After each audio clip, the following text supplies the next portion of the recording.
He was driving my life, and he crashed straight into the truth. I'm a 29-year-old man, and what happened to me a couple months back still feels surreal. This is the story of how one text message at 11:30 p.m. on a Tuesday night completely unraveled my relationship and taught me that sometimes the trash takes itself out. My girlfriend Emma and I had been together for about 18 months. We'd been living together in my apartment for the past 6 months, and honestly, I thought things were going pretty well. She was 27, worked in digital marketing, and we seemed compatible. The apartment was in my name, the lease was mine, but I considered it our shared space. Big mistake, as I'd soon learn. That Tuesday evening, I was getting ready for bed, doing my usual routine, brushing my teeth, setting my alarm, the mundane stuff. Emma had borrowed my 2021 Toyota Tacoma earlier in the day to handle some errands. This truck was my absolute pride and joy. I'd bought it brand new, paid it off completely over 3 years, and maintained it meticulously. Not a single dent, scratch, or ding. It was pristine, and I treated it like my baby. My phone buzzed with a text from Emma. When I read it, my blood went cold. "Babe, please don't freak out, okay? I crashed your truck. I'm totally fine, though. Tyler was actually driving. We ran into each other randomly and grabbed coffee to catch up, and he offered to drive back since I had this headache. He's not really used to bigger vehicles like trucks. I'm so sorry. We'll explain everything when I get home, I promise." Tyler. Her ex-boyfriend of 3 entire years. The same Tyler she had dated right before we got together. The guy she'd told me was emotionally abusive and toxic and that she had completely cut out of her life. The one she swore didn't matter anymore and that she'd blocked on every platform imaginable. I sat there on the edge of my bed reading and rereading those words. My truck, my beautiful, pristine, fully paid off truck that I'd worked so hard for, had been crashed by her ex-boyfriend. After she lied to me about what she was actually doing. The anger was there, simmering just below the surface, but something else kicked in first. Cold, methodical calculation. I knew exactly what needed to happen. I typed back, "Is everyone okay? Where are you right now? Are you hurt?" Her response came quickly. "Yes, both totally fine. We're at the accident scene with the police. It's just body damage, babe. I promise, nothing major at all." I kept my response calm and measured. "Okay, stay safe. I'll see you when you get home. You're the best, baby. Love you so much." The moment I sent that text, I immediately called my insurance company's 24-hour emergency claims line. The conversation that followed was incredibly enlightening and would set everything in motion. "Hi, I need to report an accident involving my vehicle," I told the agent. "Of course, sir. Were you the driver at the time of the accident?" "No, I was not driving. I wasn't even in the vehicle." The agent walked me through the standard preliminary questions, gathering basic information. Then came the crucial question that would change everything. Who was operating the vehicle at the time of the accident? Someone named Tyler. He's not listed on my insurance policy in any capacity. I see. And did you give this person permission to drive your vehicle? Absolutely not. My girlfriend let him drive without my knowledge or permission whatsoever. There was a brief pause. Sir, that makes him an unauthorized driver. In this situation, the unauthorized driver becomes personally liable for all damages. Was your girlfriend present in the vehicle at the time? Yes, she was in the passenger seat. Understood? We'll need to obtain the official police report and all relevant details. Just so you're fully aware of the situation, when an unauthorized driver is involved, your comprehensive coverage may not apply in the typical manner. The unauthorized driver will be held personally responsible for damages. Perfect. Exactly what I needed to hear. Emma arrived home around 1 a.m. She'd taken an Uber back. When she walked through the door, she looked guilty and sheepish, but nowhere near as apologetic as the situation warranted. Before I could even open my mouth to speak, she launched into her prepared explanation. Okay, so here's what happened. I was at the coffee shop on Maple Street, just getting my latte, and I literally randomly bumped into Tyler. Total coincidence, I swear. We started chatting, and he suggested we sit down and properly catch up since it's been so long. Just as friends, nothing weird. Then I got this absolutely terrible headache. I think it was the espresso, too much caffeine probably. And he offered to drive us back to the apartment. The thing is, he's really not used to driving trucks. They're bigger than regular cars, and he misjudged a corner or turn or something. I feel so bad about this. I looked at her calmly. You told me this morning that you were going out to run errands. I was running errands. I just also got coffee. With your ex-boyfriend. And then you handed him my keys and let him drive my truck. Babe, come on. You're making this into something it's not. We're literally just friends. Nothing happened. You're being jealous over absolutely nothing. The sheer audacity of her response was genuinely stunning. Emma, I said slowly, that truck isn't insured for random people to get behind the wheel and drive it. You know this. She waved her hand dismissively, like I was being ridiculous. Insurance will cover it. That's literally what insurance is for, to cover accidents. Actually, no, it won't cover it the way you think, not when the driver was unauthorized. Tyler is going to be personally liable for all the damages. Her face went pale. Wait, what do you mean by that? I mean that Tyler is going to be sued by my insurance company for the full cost of repairs, or the full replacement value if the truck is declared a total loss. You actually told them Tyler was the one driving? Of course I told them. I'm not going to commit insurance fraud to protect your ex-boyfriend. She stood there staring at me, her mouth opening and closing like she couldn't find words. Then the shock transformed into anger. How could you do something like that to him? It was just an accident. Accidents happen. An accident that happened because you lied to me about where you were going and what you were doing. And then you gave your ex-boyfriend my truck keys. Actions have consequences, Emma. You need to call them back right now. Tell them you gave him permission to drive it. No, I'm not doing that. This is going to completely ruin him financially. Do you understand that? Then maybe he should have thought about that before he decided to drive a vehicle he had no authorization to drive. She made an angry, frustrated sound and stormed off to the bedroom, slamming the door behind her. I ended up sleeping on the couch that night. Not because she kicked me out or told me to. It was my apartment, my name on the lease. But because I needed physical and mental space to process what had just happened and think clearly about next steps. The following morning, I received an email from the insurance adjuster with attached photographs of the damage. When I opened them, my heart sank. The damage was extensive and severe. The entire front end was completely crumpled like an accordion. Both airbags had deployed. The frame looked bent. My beautiful truck, my pride and joy, was almost certainly a total loss. Over the next 3 days, the drama escalated in exactly the predictable way I expected. First, Tyler started trying to call me. I blocked his number immediately. Then text messages started coming in from numbers I didn't recognize. Clearly Tyler using different phones or friends' phones to try to reach me. Hey man, this is Tyler. We seriously need to talk about this insurance thing. Emma says you're being completely unreasonable. Dude, seriously, I wasn't even speeding or driving recklessly. Don't be a pecker about this situation. Look, I really can't afford a lawsuit right now. Please just reconsider what you're doing. I ignored every single one of them. Not my problem, not my circus, not my monkeys. Emma, meanwhile, went into absolute full damage control mode. But not damage control for our relationship.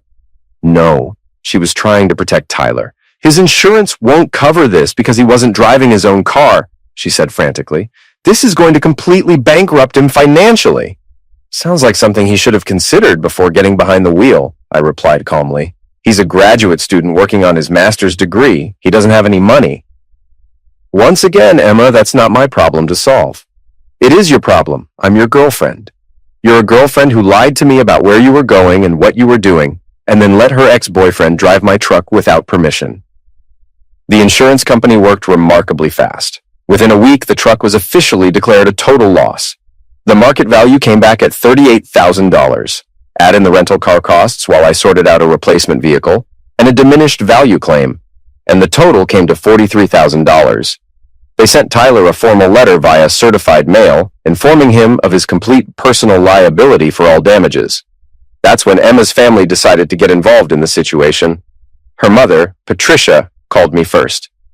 You need to fix this situation immediately. That poor young man doesn't have that kind of money sitting around. That poor young man is 28 years old. He made an adult decision and now faces adult consequences. Emma made a simple mistake. You're punishing the completely wrong person here.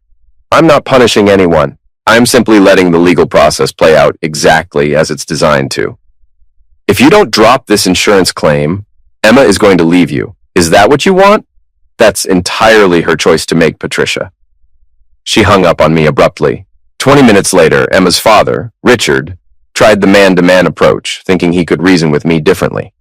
Listen, buddy, I completely get that you're upset about the truck, but destroying someone's entire financial future over what amounts to a fender bender seems pretty extreme, don't you think? Richard, it wasn't a fender bender. The truck is totaled, completely destroyed. Well, insurance should handle all of this between themselves. Insurance is handling it. Tyler is personally liable because he was an unauthorized driver. That's exactly how insurance is designed to work. You could make this entire thing go away with just one phone call. You're right, I could do that, but I'm not going to. He proceeded to call me several creative and colorful names before hanging up on me as well. Then the social media campaign began. Emma's younger sister, Natalie, posted some vague but clearly directed nonsense about certain people who claim to love you, but then destroy innocent bystanders' lives over petty jealousy and insecurity. Their mutual friends began chiming in with comments and their own posts. The narrative being carefully spun was that I was a controlling, jealous, insecure boyfriend getting revenge on Emma's innocent friend simply because I couldn't handle them having a platonic relationship. What they all conveniently left out of this narrative, Emma and Tyler had dated seriously for 3 full years. They'd only broken up 8 months before Emma and I started dating. She'd explicitly told me he was toxic, emotionally abusive, and that she'd blocked him on every single platform. Yet somehow they randomly bumped into each other and then spent multiple hours catching up over coffee. Interesting coincidence. I didn't engage with any of the social media drama. I simply documented and screenshot everything for potential future use.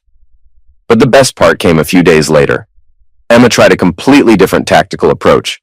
She came home one evening with takeout from my absolute favorite Thai restaurant, wearing the blue dress I'd once told her looked beautiful on her, acting sweet and affectionate. "Baby, I've been doing a lot of thinking about everything," she said softly. "You're absolutely right to be upset with me. I shouldn't have lied about meeting up with Tyler. That was wrong, and I see that now." "Okay," I said neutrally, "but punishing him financially isn't the answer to this situation. It's just going to create so much more drama and stress for both of us." "There is no both of us anymore, Emma. There's no us." She froze completely, mid-bite of her pad thai, staring at me. "What are you talking about? You lied to me about where you were going and what you were doing. You secretly met up with your ex-boyfriend. You let him drive my truck. And now in the aftermath, you're significantly more concerned about his financial situation than about our relationship. We're done. It's over. You're breaking up with me over a car? I'm breaking up with you over lying, betrayal, and broken trust. The car just happens to make it financially expensive for Tyler, but that's separate." The tears started immediately, right on cue. "I made one mistake. Just one." "No, Emma, you made multiple deliberate choices. Meeting Tyler was a choice. Lying to me about it was a choice. Letting him drive my truck was a choice. And defending him over me right now is also a choice. Where am I supposed to go? I don't have anywhere. Your parents seem extremely involved in this situation. I'm sure they'll help you figure something out." "You're seriously kicking me out of the apartment? You have 30 days. That's what's legally required for month-to-month tenancy under state law. I'll send you formal written notice via email." She grabbed her phone and practically ran to the bedroom. I could hear her sobbing loudly on the phone with someone, probably Natalie or her mother. The next morning, I woke up to 27 missed calls on my phone. None from Emma, who had slept in the bedroom while I took the couch again.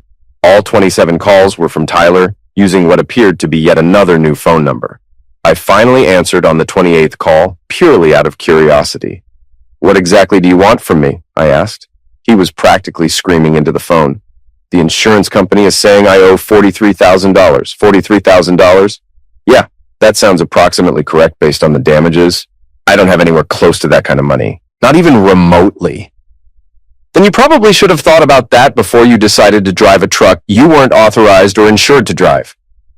Emma told me it would be completely fine. She said you wouldn't care. Emma is not a lawyer or an insurance agent.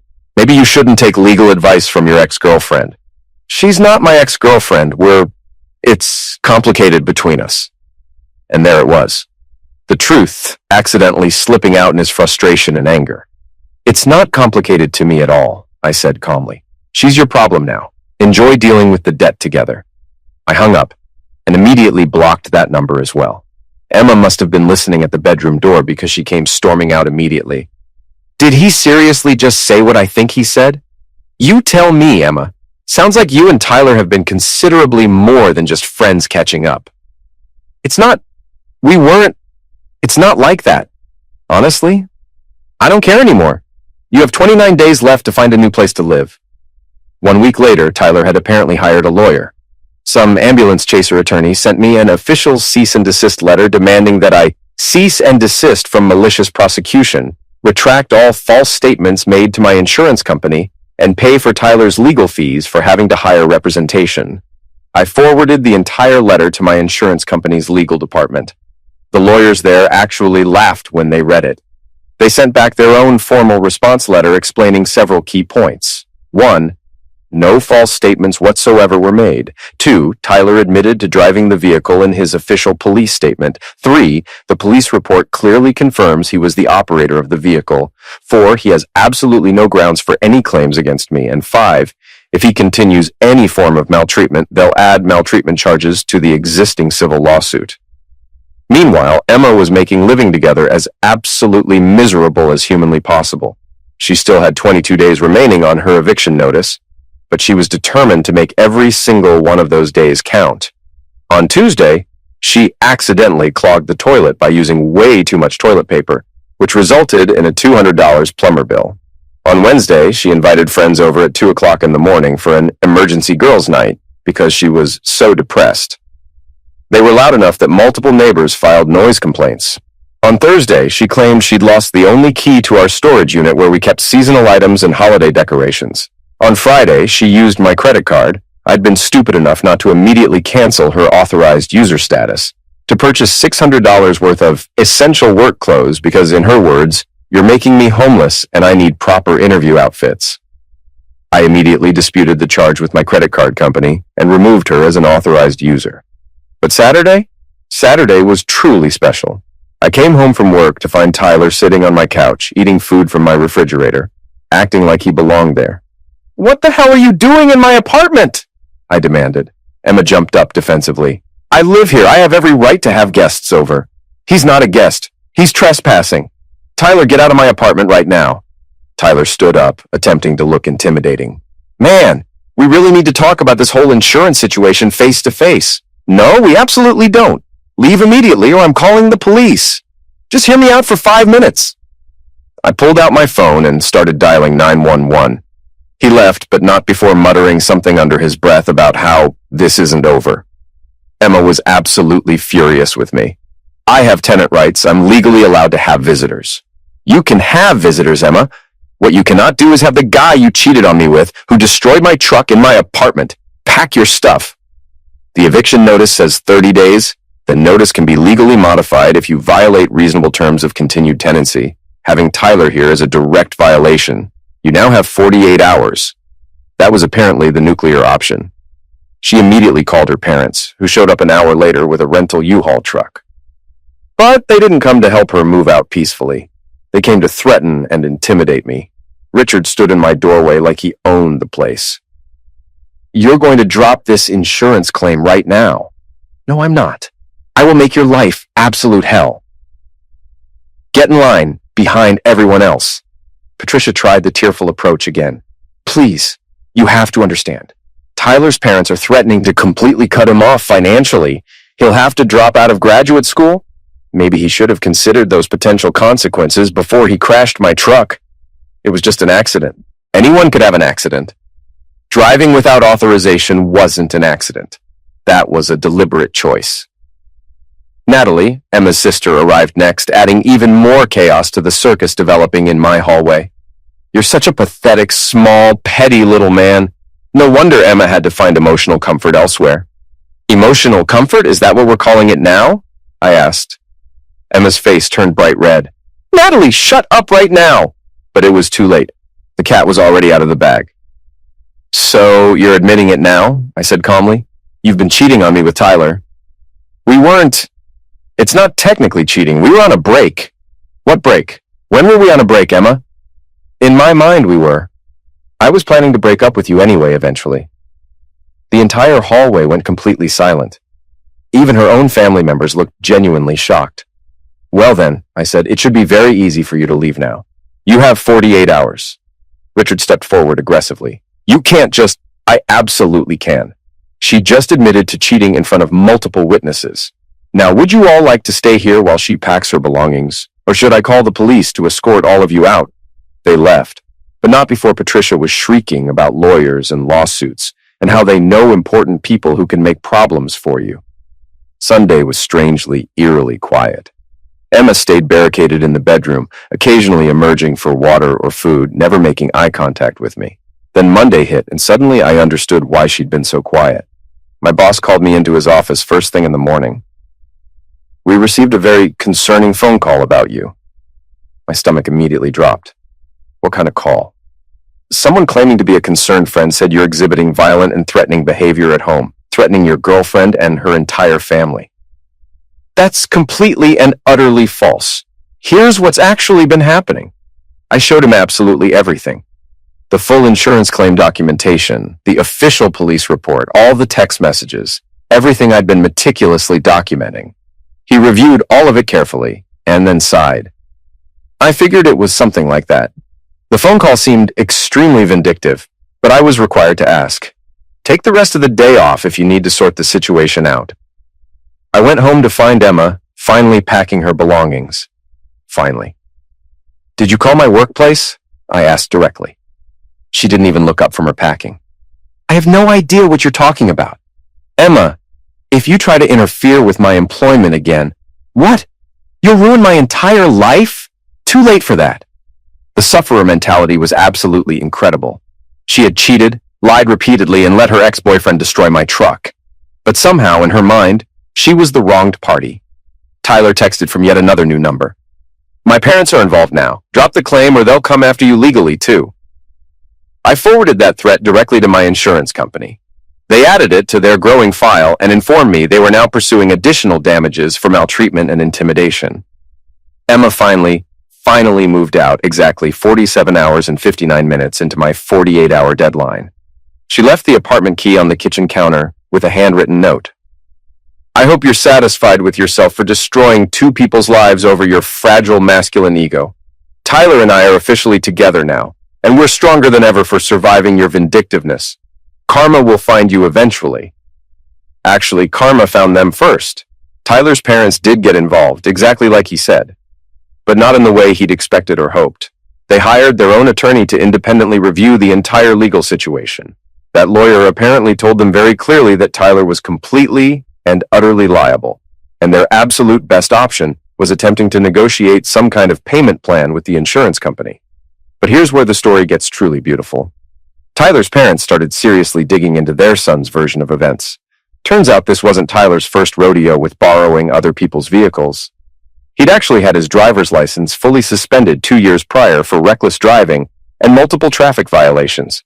It had eventually been reinstated, but he'd never disclosed this information to Emma, to me, or to the insurance company. When that particular detail came to light, my insurance company amended their civil lawsuit.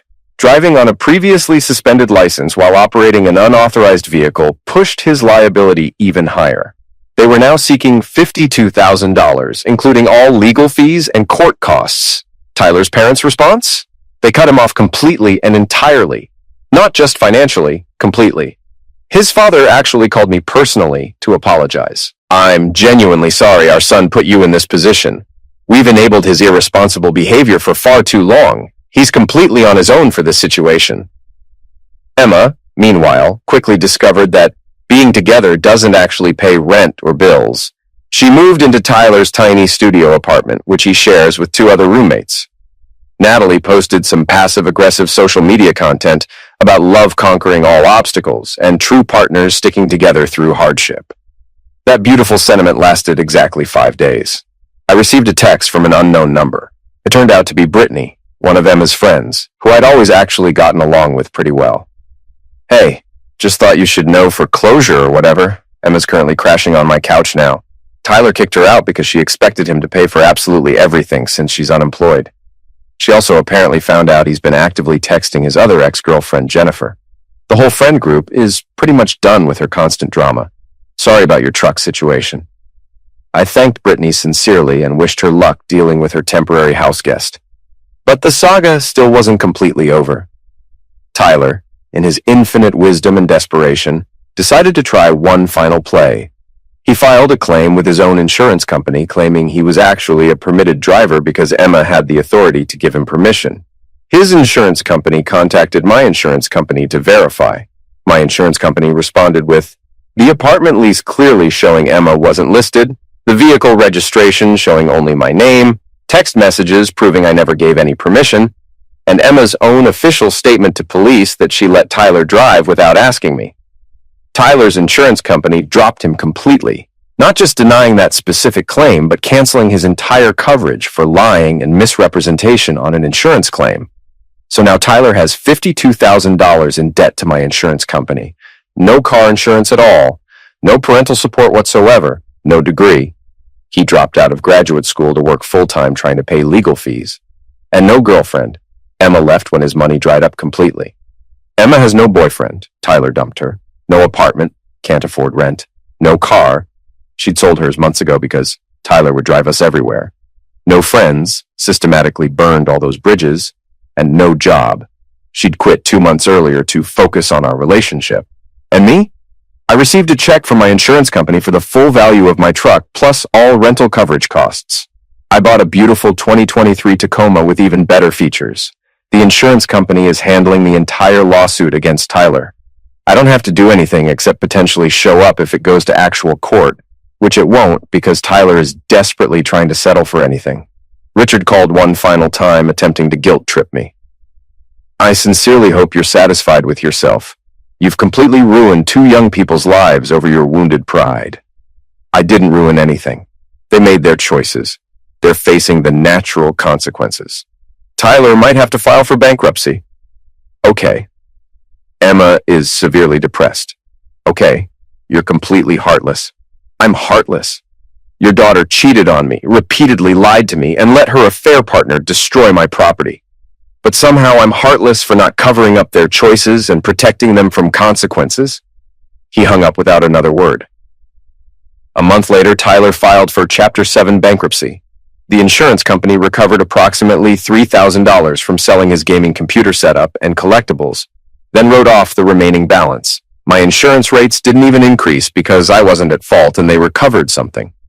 Emma learned that actions genuinely have consequences. After Brittany kicked her out for borrowing money without any intention of repaying it, Emma tried crawling back to Tyler, who had already started seriously dating his other ex, Jennifer. According to the rumor mill, Emma had a complete public meltdown at Tyler's apartment building, screaming about how he ruined her life and owed her for choosing him over financial stability. Building security was called. She was officially trespassed from the property. Last I heard, Emma moved back in with her parents 2 states away. She posted some cryptic social media about starting fresh and leaving toxic situations behind. The comments were absolutely hilarious. Dozens of people calling her out for being the actual toxic element. Tyler's working 2 jobs trying to pay his lawyer and rebuild his credit after bankruptcy. I saw him at a gas station recently. He spotted me getting into my new truck and literally ran back to his beat-up Honda.